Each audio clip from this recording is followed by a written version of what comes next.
marching through the mist, Ukrainian soldiers preparing for deployment.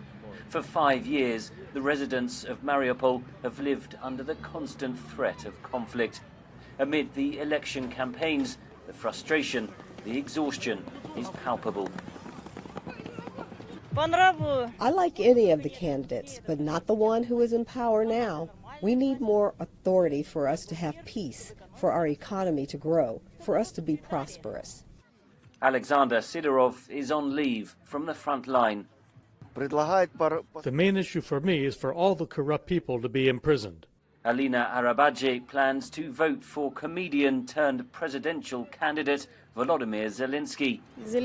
Why Zelensky? Because it is a new face, because he has no vested interests. He hasn't been in politics a single day. The front lines of that war lie just 6 kilometers to the east.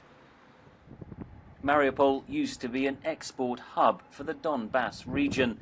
The conflict has cut off its mines and factories. 2 giant steel plants still dominate Mariupol's skyline, bringing prosperity but also choking pollution. The products are shipped across the world from the nearby port.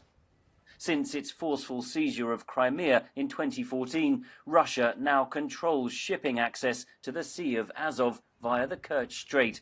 That effectively gives it a stranglehold on a key artery of Mariupol's economy. The port director says he has lost over $7.5 million a year in business. Starting in April 2018, Russia started to search all the ships which entered the Azov Sea to reach Ukrainian ports. Then after loading, they checked them again when they returned back to the Black Sea. The waiting time, the route time has increased, and it's had a great financial impact on our export clients. But there has been progress in some areas. The organization Halabuda began as a group of volunteers taking supplies to soldiers on the front line. It has now morphed into an advice group for residents and businesses. A question that concerns every single citizen of Ukraine is corruption. Compared to the corruption in law enforcement that we had 5 years ago, now, after the reforms, we nearly eradicated corruption on the level of the traffic police. Corruption and conflict, generational challenges with no easy answers. The people of Mariupol are desperate for change, for the war to end. But they know that whoever becomes president, the threat from the east is unlikely to end anytime soon.